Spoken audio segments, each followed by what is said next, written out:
गुजरात के कई जिलों में हुई भारी बारिश ने लोगों की परेशानी बढ़ा दी। पिछले कई घंटों से लगातार हो रही बारिश से नदियों में उफान आ गया तो शहर के शहर पानी में डूब गए। और इसका सबसे ज्यादा असर द्वारिका में देखने को मिला, जहां पूरे शहर में जल जमाव की तस्वीरें सामने आई। सड़कों पर इतना पानी भर गया कि कई गाड़ियों ने उसमें जल समाधि ले ली। बारिश का पानी सड़कों पर सैलाब की तरह बहता हुआ दिखाई दिया। द्वारिकाधीश मंदिर के पास तो बारिश के साथ काफी देर तक बिजली चमकने से लोग और घबरा गए। द्वारिका के ही खामभालिया में एक ऐसी ही तस्वीर देखने को मिली। वहाँ भी कई घंटों तक हुई बारिश से सड़कों पर खड़ी गाड़ियाँ डूब गयी, जबकि सलाया में तो सड़कें तालाब में तब्दील हो गईं। सड़कों पर पानी के साथ पेड़ों की लताएं बहती हुई नजर आईं। द्वारिका के साथ पोरबंदर में भी इतनी बारिश हुई कि लोगों के घरों में भी बारिश का पानी घुस गया। सामने आई एक तस्वीर में घर का सारा सामान पानी में डूबा हुआ दिखाई दिया। किचन में रखा सारा सामान भी बर्बाद हो चुका था। वहीं घर में खड़ी मोटरसाइकिल भी पानी में डूबी हुई नजर आई। और लोगों को इस परेशानी से फिलहाल राहत मिलने की भी उम्मीद नहीं दिख रही है, क्योंकि मौसम विभाग ने सौराष्ट्र और कच्छ में फिर से भारी बारिश की चेतावनी जारी कर दी, जिसे देखते हुए राज्य सरकार ने एनडीआरएफ की 4 टीमों को भी तैनात कर दिया। और इसकी एक टीम गिर सोमनाथ जिले में भी तैनात की गई, जहां सामने आई एक तस्वीर में नदी का पानी पुल के ऊपर से बहता हुआ दिखाई दिया, क्योंकि बारिश इतनी हुई कि नदी उफन गई, जिसे देखते हुए लोगों ने अपनी गाड़ियां पुल के किनारे खड़ी कर दी। पुल के ऊपर पानी का बहाव इतना तेज था कि वहां मौजूद हर कोई उसे देखकर घबरा गया। उस तेज बहाव के बीच पुल को पार करने की हिम्मत कोई नहीं जुटा सका। वहीं अरावली जिले में भी बारिश आफत बनकर बरसी। बारिश इतनी हुई कि चारों तरफ पानी भर गया, जिससे लोगों का बाहर निकलना भी मुश्किल हो गया। उत्तर प्रदेश के फतेहपुर में अचानक भड़के एक हाथी ने काफी देर तक उत्पात मचाया। इस घटना का एक वीडियो भी सामने आया, जो सोशल मीडिया पर तेजी से वायरल हो गया, जिसमें दिखा कि सड़क पर एक हाथी अपने पैरों से वहां खड़ी एक मोटरसाइकिल को रौंदने लगा। उस भड़के हुए हाथी को देखकर लोग उससे दूरी बनाकर खड़े हो गए। डर के मारे हाथी पर बैठा आदमी भी नीचे नहीं उतर सका। कुछ देर बाद उस हाथी ने सड़क किनारे बनी एक झोपड़ी को भी ढा दिया। उसने अपनी सूंड से झोपड़ी को पूरी तरह तोड़ दिया, जिसे देखकर वहां मौजूद लोग और घबरा गए। बताया गया कि काफी देर बाद वन विभाग की टीम वहां पहुंची, जिसने उस हाथी पर काबू पाया। पश्चिम बंगाल के 24 परगना में बीजेपी सांसद अर्जुन सिंह पर कुछ लोगों ने हमला कर दिया।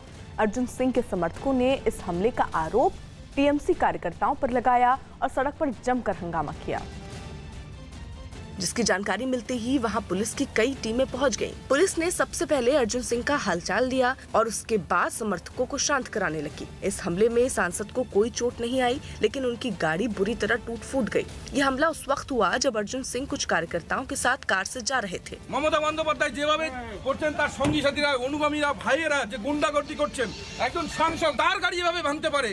वहीं इस हमले के कुछ ही देर बाद 24 परगना में टीएमसी के एक दफ्तर में भी तोड़फोड़ और आगजनी की गई। दफ्तर के बाहर खड़ी कई गाड़ियों में भी आग लगा दी गई। इसके बाद फायर ब्रिगेड वहां पहुंची और आग पर काबू पाया।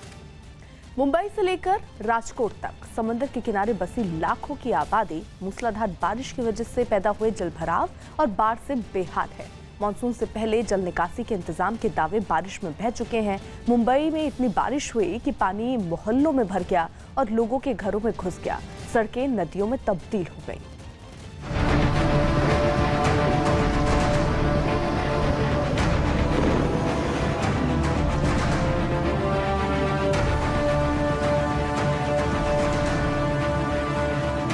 पानी सब जगह भरा पड़ा हुआ है।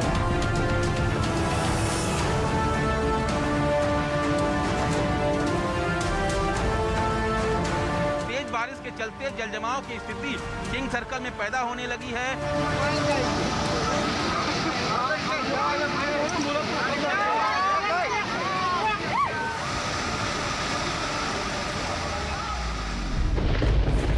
कोरोना काल में बदला कुदरत का रौद्र रूप।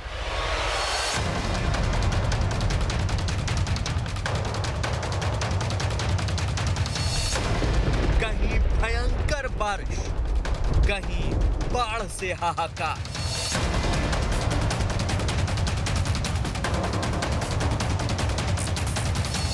मुंबई में आफत की बारिश के बीच डरा रहा है अरब सागर।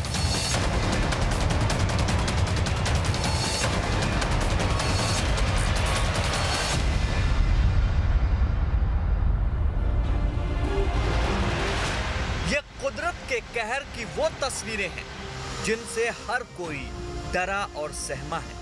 देश पर आफत के ये बादल कुछ ऐसे टूटे हैं कि तमाम राज्यों पर मुसीबत फट पड़ी है। सबसे पहले आपको दिखाते हैं कि कैसे भारी बारिश और अरब सागर के डराने वाले शोर ने मुंबई को हलकान कर दिया है।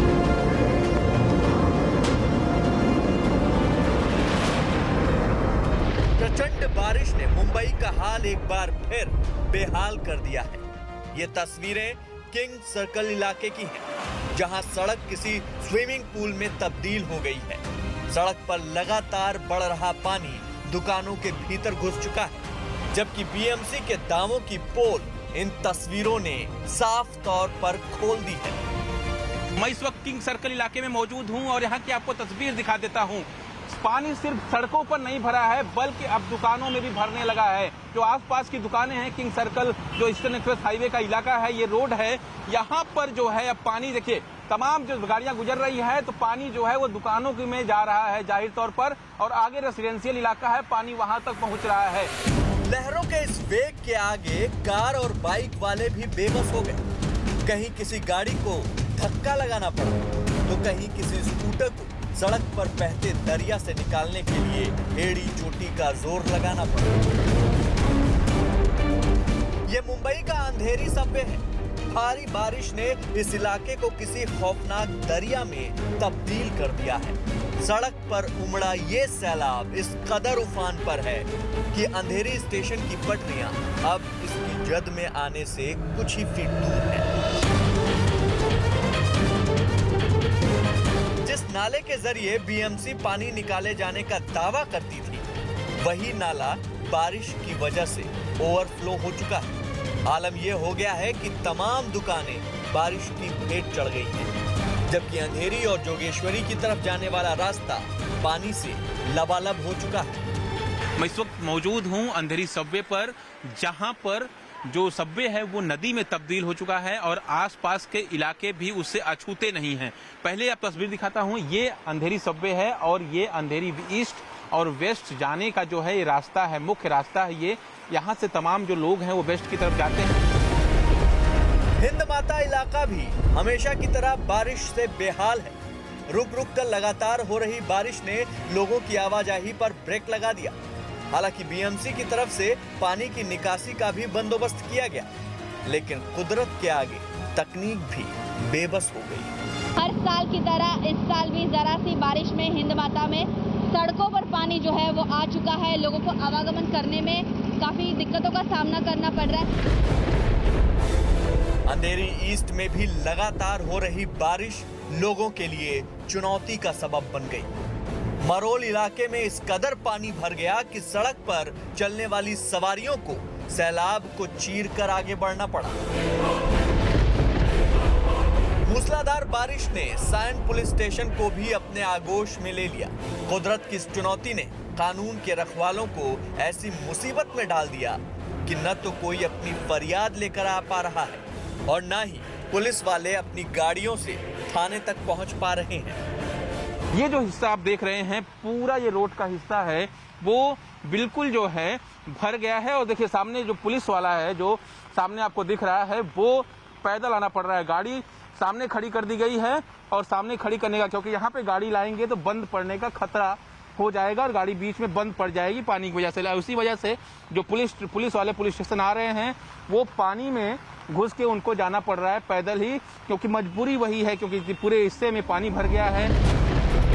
बीएमसी के दावों की पोल सांता क्रूज में भी खुलती दिखाई दी। यहाँ भीषण बारिश की वजह से सड़क पर सैलाब उमड़ आया। इतना ही नहीं, कोलोबा डिवीजन में कुछ घंटों में 129 मिलीमीटर बारिश हो चुकी है, जबकि सांता क्रूज डिवीजन में 200 मिलीमीटर रात में तांडव मचा सकता है। इतना ही नहीं, मौसम विभाग का आकलन बताता है कि 8 जुलाई तक गुजरात पर भारी खतरा मंडरा रहा है। वापी, वलसाड, नवसारी, सूरत, तापी और डांग में जबरदस्त बारिश की चेतावनी है। जाहिर है, कोरोना काल में कुदरत की ये चुनौतियां इंसान को और बेबस बना रही हैं।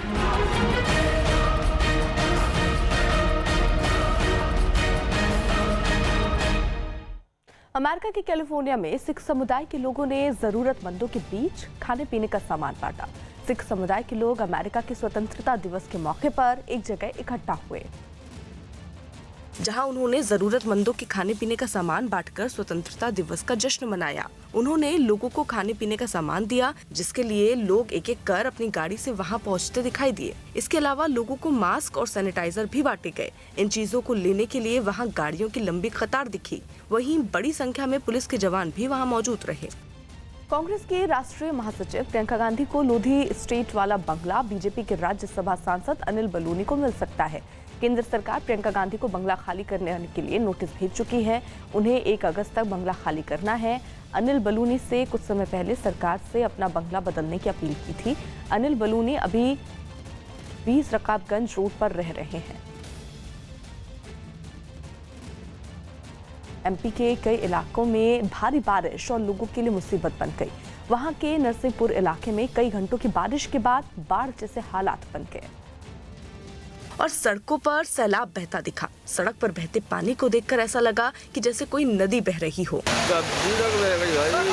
बारिश का पानी कई दुकानों और मकानों में भी घुस गया और हालात इतने खराब हो गए कि मजबूरी में लोग घुटनों तक भरे पानी से ही निकलते दिखाई दिए। वहीं छत्तीसगढ़ के कवर्धा में भी लगातार कई घंटों तक जोरदार बारिश हुई, जिससे जगह जगह पानी भर गया।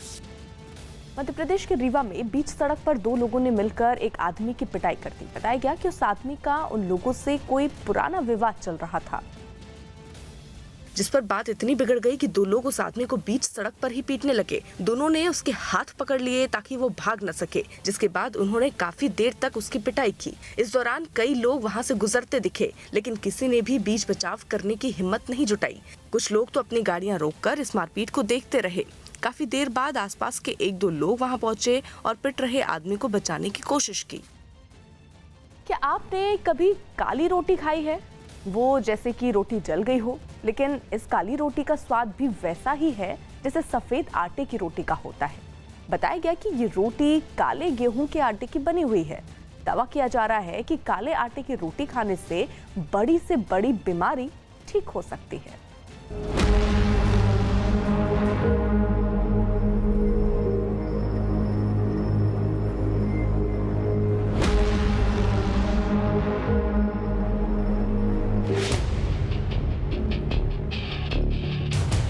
हाथों में काले रंग की जो गेहूं की बालियां आप देख रहे हैं वो ना तो जली हुई हैं और ना ही इन पर काले रंग की राख लगी है।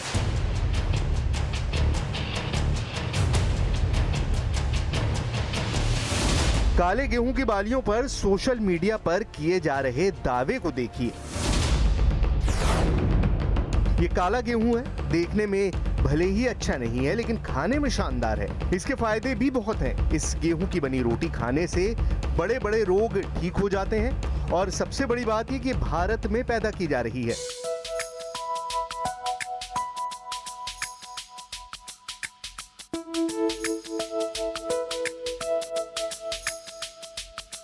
लेकिन गेहूं तो ऐसा होता है सुनहरे रंग का, तो गेहूं काला कैसे हो गया? काले गेहूं का दावा जैसे ही सोशल मीडिया पर पहुंचा, लोग सवाल पूछने लगे कि गेहूं का रंग अगर काला होगा तो क्या आटा भी काला हो जाएगा? और क्या अब हमें काली रोटी खानी होगी? क्या ये काला गेहूं हर रोग के लिए रामबाण साबित होने वाला है? क्या ये गेहूं कोरोना के इलाज में भी फायदेमंद होगा? गेहूं का सिर्फ रंग ही काला होता तो बात और होती। सोशल मीडिया पर तो इस गेहूं को बेहद ताकतवर बताया जा रहा है। दावा तो किया गया है कि काले गेहूं के सेवन करने से बड़े बड़े रोग भी ठीक हो जाएंगे। हैरान हो गए ना आप? यही वजह है कि सोशल मीडिया पर काले गेहूं की कहानी धड़ल्ले से वायरल हो रही है। सबूत की तलाश में हमने देश के अलग अलग राज्यों में इस काले गेहूं की पड़ताल की। हमारी तलाश मध्य प्रदेश के रतलाम में पूरी हुई, जहां हमें वायरल हो रहा काला गेहूं मिल गया।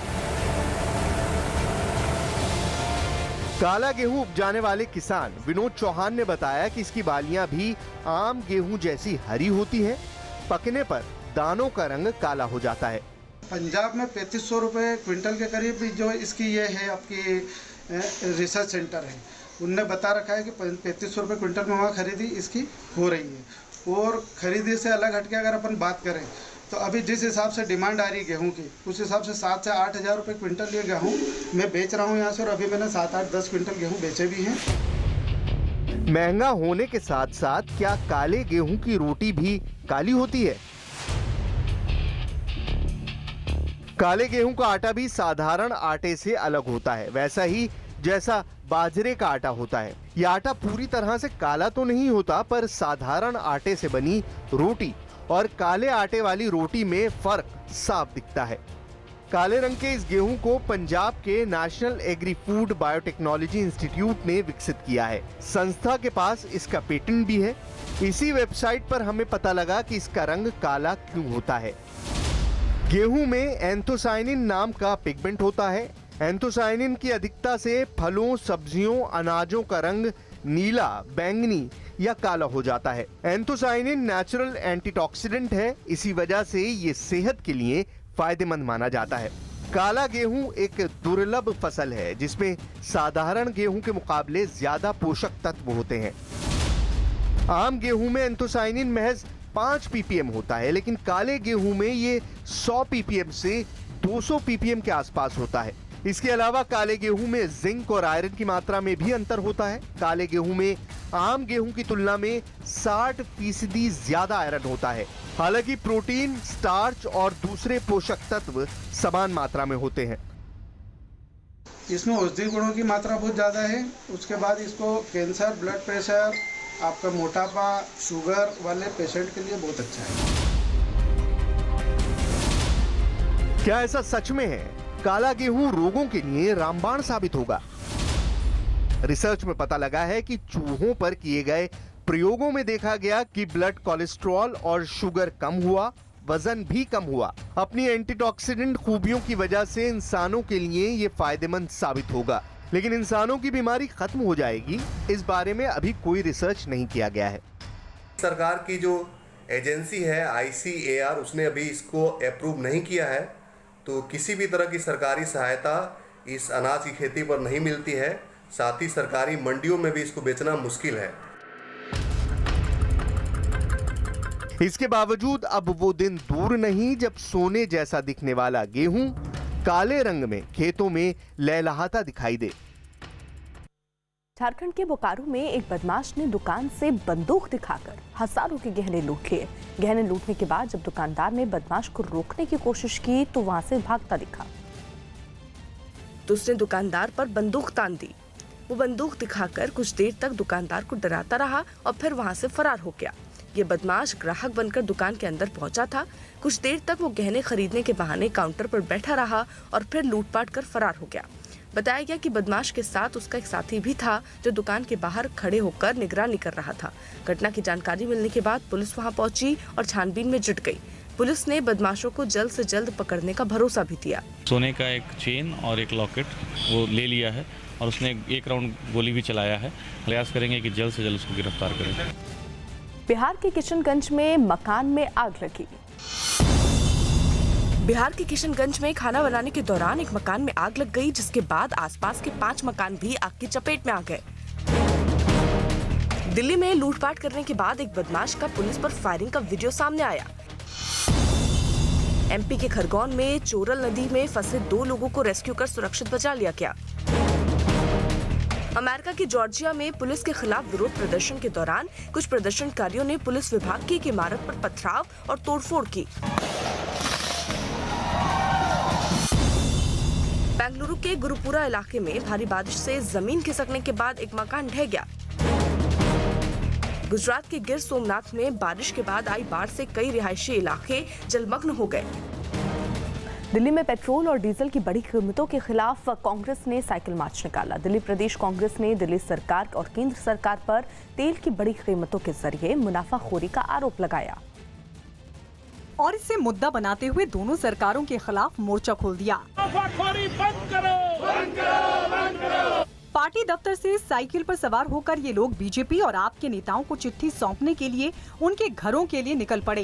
पेट्रोल डीजल के दामों के खिलाफ दिल्ली कांग्रेस प्रोटेस्ट कर रही है। प्रदेश अध्यक्ष अनिल चौधरी साइकिल से दिल्ली के सभी सांसदों और विधायकों के घर चिट्ठी सौंपने जाएंगे। लेकिन जैसे ही प्रदर्शनकारियों का काफिला आप सांसद संजय सिंह के घर की तरफ बढ़ा, वहां पहले से तैनात पुलिस वालों ने उसे बैरिकेड लगाकर रोक दिया।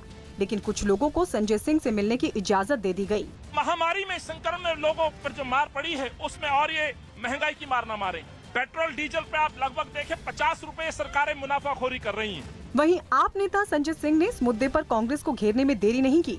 कांग्रेस की जहाँ जहाँ सरकारें हैं वो अंधाधुंध टैक्स वसूलें और आप दिल्ली राज्य सरकार के ऊपर खाली कहें कि नहीं यहीं पे टैक्स कम होना चाहिए।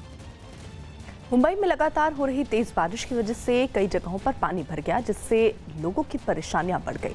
सुबह से रुक रुक कर बारिश होने की वजह से अचानक लोगों के सामने मुसीबत खड़ी हो गई और वहाँ की सड़कें नदी में तब्दील हो गईं। मुंबई की कई सड़कों पर घुटनों तक पानी जमा हो गया। अंधेरी में तो बारिश लोगों के लिए मुसीबत का सबब बन गई। एक तस्वीर में तो अंडरपास पूरी तरह डूबा नजर आया। मैं इस वक्त मौजूद हूँ अंधेरी सबवे पर, जहाँ पर जो सबवे है वो नदी में तब्दील हो चुका है और आसपास के इलाके भी उससे अछूते नहीं हैं। सिर्फ अंडरपास ही नहीं, वहाँ की ज्यादातर दुकानों में भी पानी घुस गया। कमोबेश यही हालात हिंदमाता में भी दिखाई दिए, जहाँ सड़कों पर घुटनों तक पानी जमा हो गया। हालात बिगड़े तो बीएमसी के लोग पंप की मदद से पानी निकालने की कोशिश करते दिखे। हर साल की तरह इस साल भी जरा सी बारिश में हिंदमाता में सड़कों पर पानी जो है वो आ चुका है। लोगों को आवागमन करने में काफी दिक्कतों का सामना करना पड़ रहा है। वहीं भारी बारिश की वजह से साइन पुलिस स्टेशन में पानी भर गया और पुलिस स्टेशन के बाहर की सड़क भी पूरी तरह से पानी में डूबी नजर आई, जिससे लोगों की परेशानी बढ़ गई। इतना ही नहीं, माटुंगा किंग सर्कल में तेज बारिश के बाद सड़कों पर पानी भर गया। विकास दुबे के मकान से 6 तमंचे, जिंदा कारतूस और 2 किलो विस्फोटक मिला। गौतम बुद्ध नगर में बदमाश सुंदर भाटी समेत कई बदमाशों की संपत्ति कुर्क की गई। प्रतापगढ़ में पुलिस ने मुठभेड़ में एक इनामी बदमाश को गिरफ्तार किया। सीजफायर तोड़ने पर भारतीय सेना ने 2 पाकिस्तानी सैनिक को मार गिराया। एलएसी पर भारत के लड़ाकू विमान तैनात करने पर चीन ने गीदड़ भभकी दी। खालिस्तान समर्थक सिख फॉर जस्टिस से जुड़ी 40 वेबसाइट पर बैन लगा। पश्चिम बंगाल में बीजेपी सांसद अर्जुन सिंह पर हमला हो गया। प्रियंका गांधी का बंगला बीजेपी सांसद अनिल बलूनी को मिल सकता है। ताजमहल को छोड़कर देश के सभी स्मारक आज से खोले जाएंगे। गुजरात के कई जिलों में लगातार बारिश होने से बाढ़ आ गई। महाराष्ट्र में कोंकण और रायगढ़ में भारी बारिश की चेतावनी दी गई। एमपी के भोपाल, इंदौर समेत 17 जिलों में भारी बारिश की चेतावनी दी गई। दिल्ली में कोरोना के मामले 1 लाख के करीब पहुंचे। दिल्ली के सभी अस्पतालों में रैपिड एंटीजन टेस्ट होगा। सावन के पहले सोमवार पर मंदिर में लोगों ने पूजा की। पाकिस्तान में कृष्ण बना रहे कृष्ण मंदिर की नींव का ढा दिया गया। इमरान खान ने अपनी पार्टी की विधायक उज़मा करदार को पार्टी से निकाला। सुशांत सिंह राजपूत मौत मामले में संजय लीला भंसाली से आज पूछताछ होगी।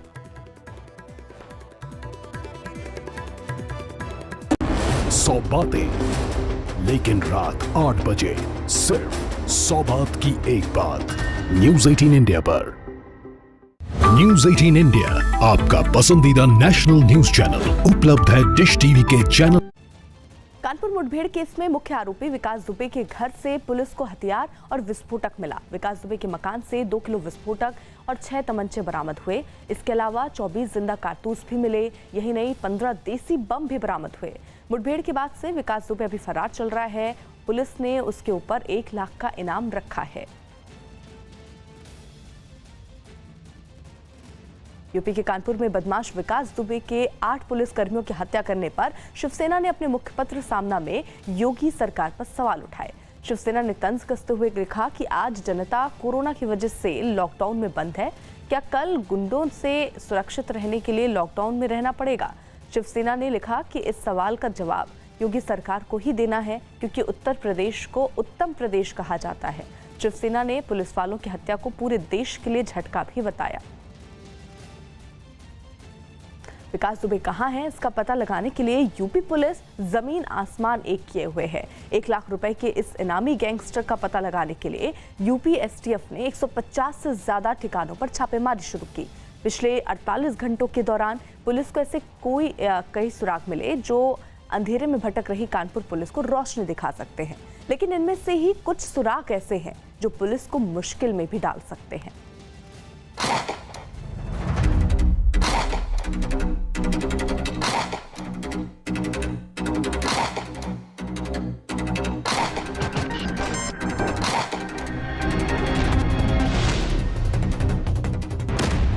रहस्य के अंधेरे में गुम है कॉप किलर।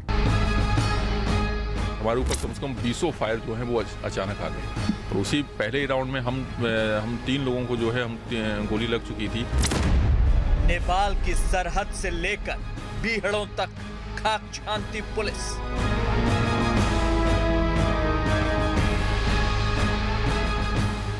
कोई भी बच के नहीं जाएगा जाते हैं और जो है पुलिस को चैलेंज किया गया है।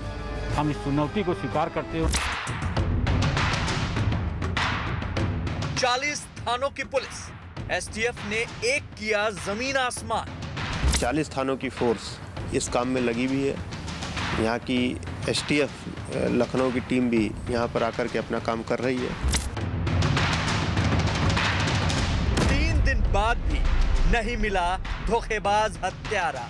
जितने भी पुलिसकर्मी चौबेपुर थाना क्षेत्र के हैं सभी हमारे जांच के दायरे में हैं और यदि इस तरह के सबूत मिलते हैं कि थाना स्तर से कोई मुखबिरी हुई है, हमारा कोई कर्मचारी इस घटना को करवाने में सम्मिलित है या विकास दुबे की मदद करने में सम्मिलित रहा है, तो उस कर्मचारी के खिलाफ मुकदमा लिखे उसको जेल भेजा जाएगा, उसको मर्डर का मुलजिम माना जाएगा।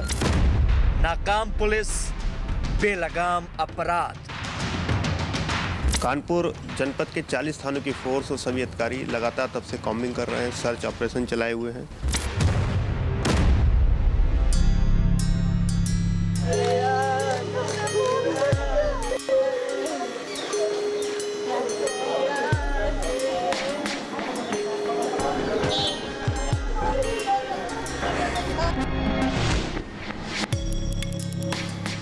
जमीन से 8 शहीदों का खून सूख गया, लेकिन उसे बहाने वाला आज भी आजाद है।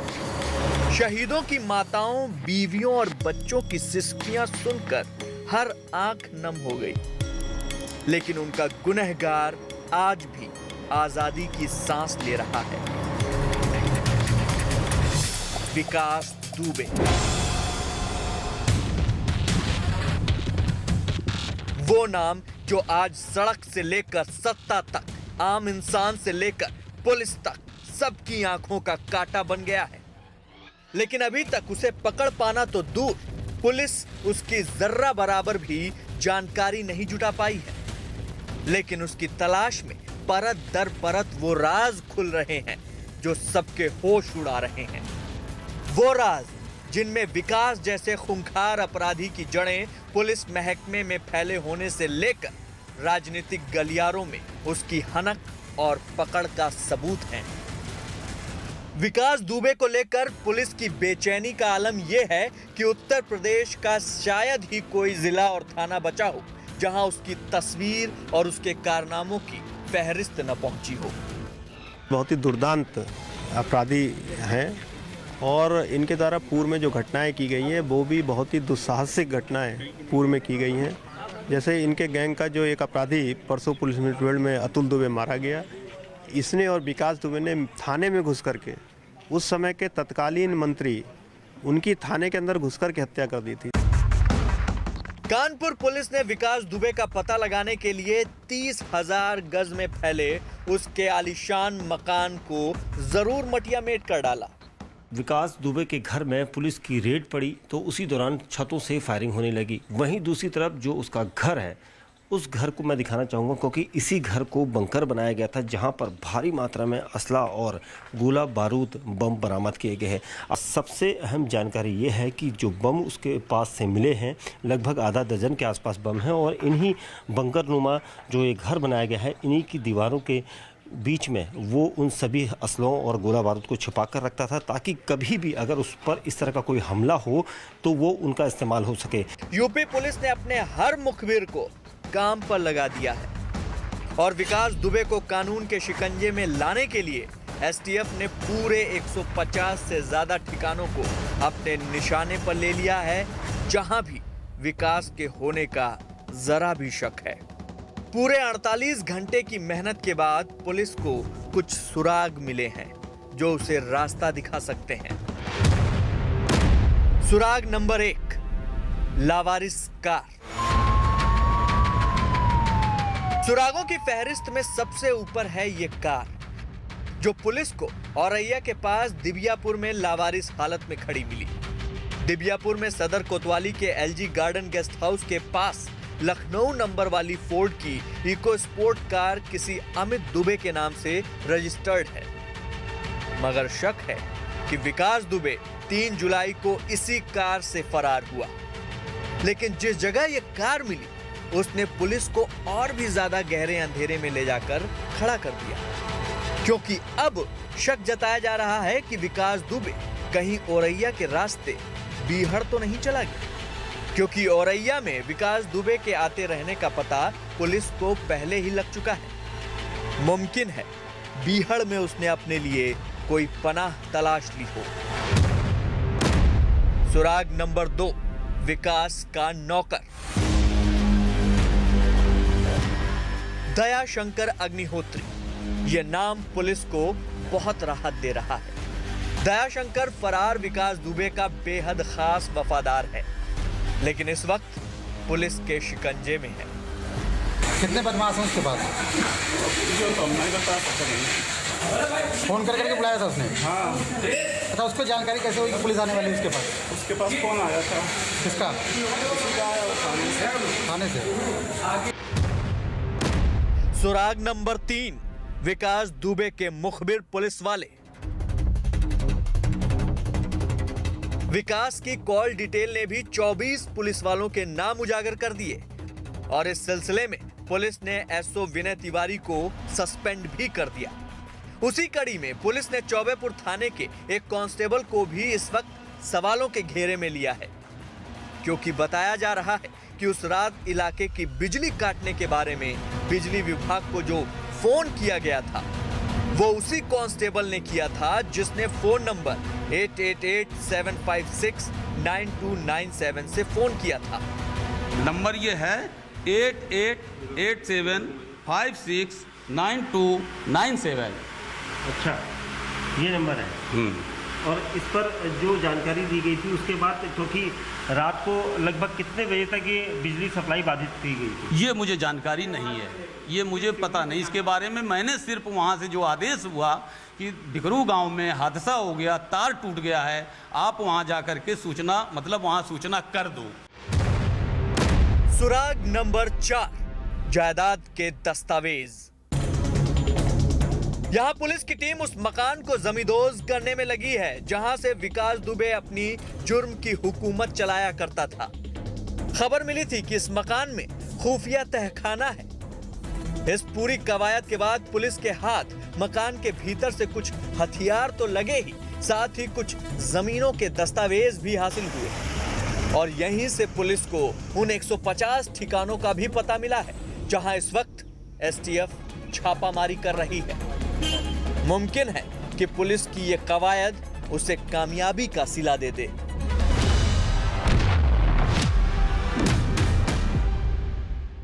सुशांत आत्महत्या केस में डायरेक्टर संजय लीला भंसाली से पुलिस आज पूछताछ करेगी। मुंबई पुलिस सुबह 11 बजे संजय लीला भंसाली के बयान को दर्ज करेगी। भंसाली से मुंबई के बांद्रा पुलिस स्टेशन में पूछताछ के जरिए सुशांत आत्महत्या केस से जुड़ी कई बातें जानने की कोशिश की जाएगी। अभिनेता सुशांत सिंह राजपूत आत्महत्या मामले में आज बॉलीवुड के मशहूर डायरेक्टर संजय लीला भंसाली मुंबई पुलिस में अपना बयान दर्ज कराएंगे। मैं इस वक्त मौजूद हूं बांद्रा पुलिस स्टेशन के ठीक सामने, जहां पर आज मुंबई पुलिस की तरफ से संजय लीला भंसाली को करीब 11 बजे के आसपास बुलाया गया है।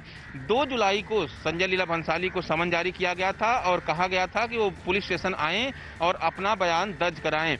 मुंबई पुलिस दरअसल ये जानना चाहती है, क्योंकि जानकारी जो खुल के सामने आई थी कि जो रामलीला फिल्म थी जिस डायरेक्ट संजय लीला भंसाली ने की थी और साथ ही साथ जो बेफिक्रे फिल्म थी उसमें सुशांत सिंह राजपूत को पहले लिया गया था और बाद में वो रोल रणवीर सिंह ने निभाया था। तो जाहिर तौर पर मुंबई पुलिस के पास संजय लीला भंसाली से पूछने के लिए तमाम सवालात होंगे, क्योंकि आखिर सुशांत सिंह का राजपूत का जो कॉन्ट्रैक्ट था वो कैसे टूटा, आखिर क्या वजह थी कि उन्हें इन फिल्मों से हटा के दूसरे अभिनेता को लिया गया।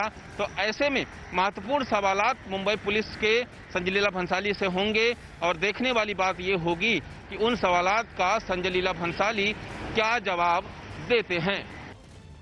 झारखंड के जमशेदपुर में कोरोना मरीज की मौत के बाद उसके अंतिम संस्कार का कुछ लोगों ने विरोध किया।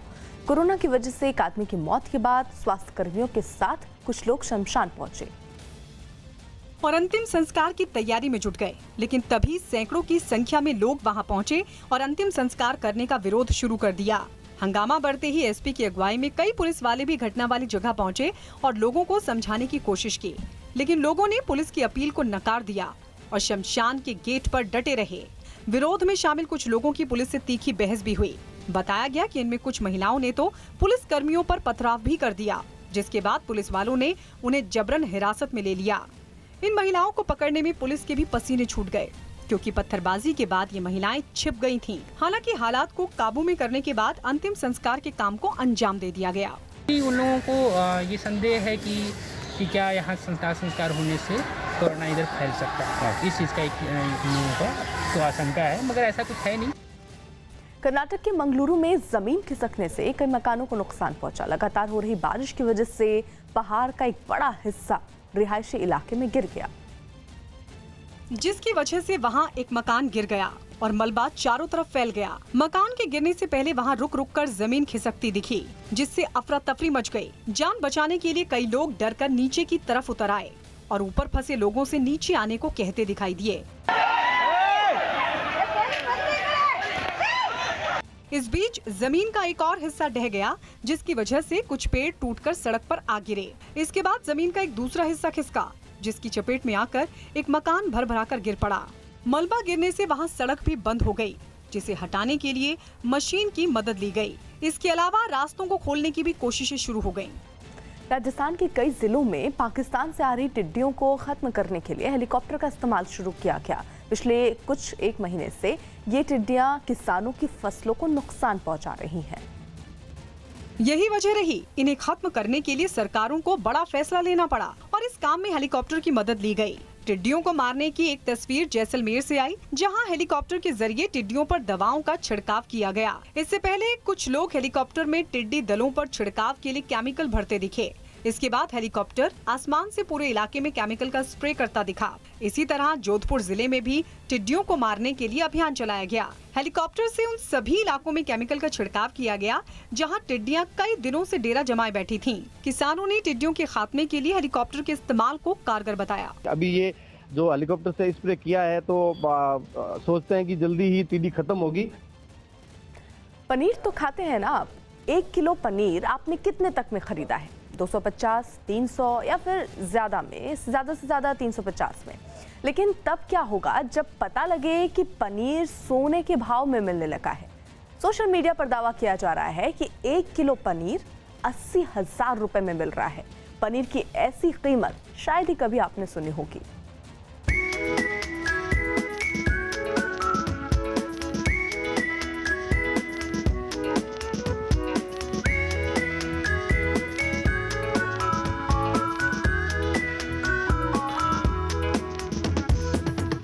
ये आपका पसंदीदा पनीर है, जिसे आप अलग अलग तरीके से बनाते और खूब मजे से खाते होंगे। जब भी घर में दावत हो, पनीर की सब्जी उसका हिस्सा जरूर होती है। शादी हो या दूसरा आयोजन, पनीर तो पार्टी की जान होता है।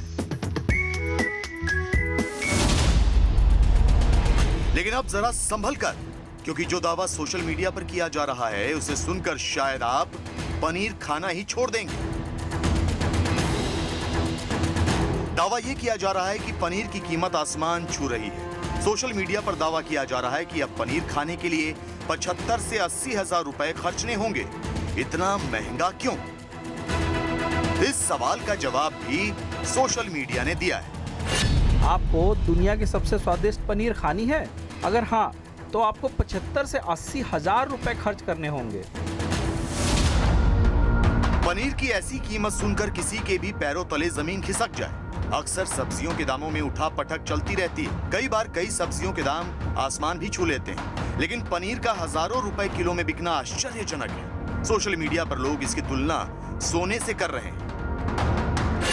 80,000 रुपए किलो पनीर।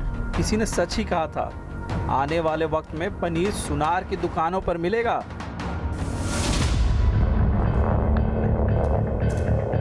बात भी हैरान करने वाली है, क्योंकि अभी तक बाजार में अक्सर पनीर 300 से 350 किलो के आसपास मिल जाता है। फिर जिस पनीर की बात सोशल मीडिया पर की जा रही है, आखिर उस पनीर में ऐसा क्या है कि उसकी कीमत ने सोने के दामों से कदम मिला लिए। पनीर खाने से आपको कई तरह के फायदे होते हैं, जैसे पनीर में कैल्शियम, प्रोटीन, विटामिन और फास्फोरस पाए जाते हैं। पनीर खाने से पाचन शक्ति बढ़ती है। पनीर से ब्लड प्रेशर भी कंट्रोल में रहता है। रिसर्च में आया है कि पनीर खाने से डिप्रेशन दूर रहता है। ऐसे में सवाल यह है कि दुनिया के सबसे महंगे पनीर में ऐसा क्या खास है? कहां बनाया जाता है दुनिया का सबसे महंगा पनीर? और क्या सच में वायरल मैसेज में जिस पनीर की बात की जा रही है वो 1 किलो 80,000 रुपए में मिलता है? हमने वायरल हो रही खबर की पड़ताल करना जरूरी समझा और सोने हीरे के दाम में बिकने वाले इस पनीर की सच्चाई जानने की कोशिश की। पड़ताल में हमारे हाथ इस तरह की कई खबरें लगी जिसमें इस महंगे पनीर का जिक्र था, लेकिन जिस आर्टिकल ने इस महंगे पनीर का राज खोला वो मिला हमें न्यूज़ 18 की वेबसाइट पर, जिसके मुताबिक ये तो गाय भैंस के दूध का पनीर ही नहीं है, ये तो एक गधी के दूध का पनीर है।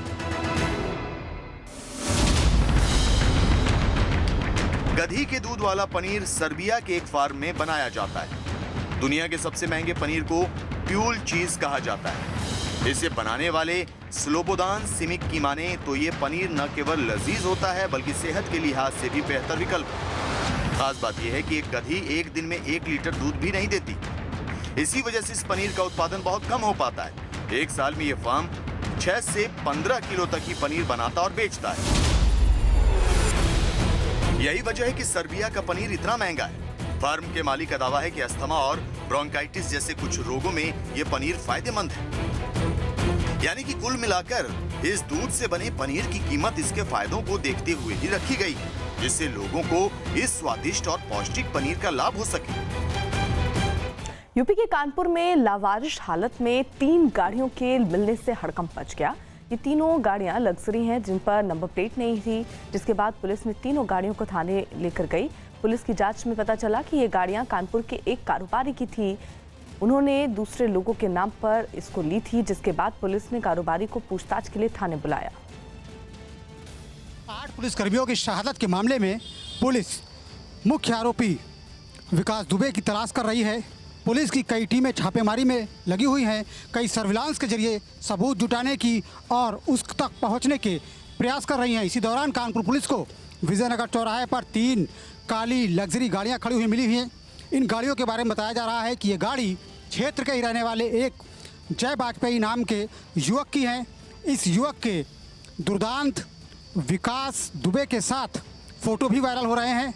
अब पुलिस जय वाजपेयी से गहनता से पूछताछ कर रही है और इन गाड़ियों का मर्डर केस से, पुलिस के ऊपर हमले से कनेक्शन खंगालने में लगी हुई है। हालांकि अभी पुख्ता तौर पर कुछ भी नहीं कहा जा सकता, लेकिन जय वाजपेयी की भूमिका पुलिस के सर्विलांस में जरूर है। पुलिस लगातार जांच पड़ताल कर रही है और ये पता लगाने की कोशिश कर रही है कहीं इन गाड़ियों का इस्तेमाल विकास दुबे के भागने या फिर वारदात से पहले तमाम उसका साथ देने की योजनाओं में तो नहीं किया गया, क्योंकि जय वाजपेयी के बारे में बताया जाता है कि ये नया रईस बना है जिसके विकास दुबे से संबंध हैं। भारत के एलएसी पर लड़ाकू विमान तैनात करने के बाद चीन ने गीदड़ भभकी दी।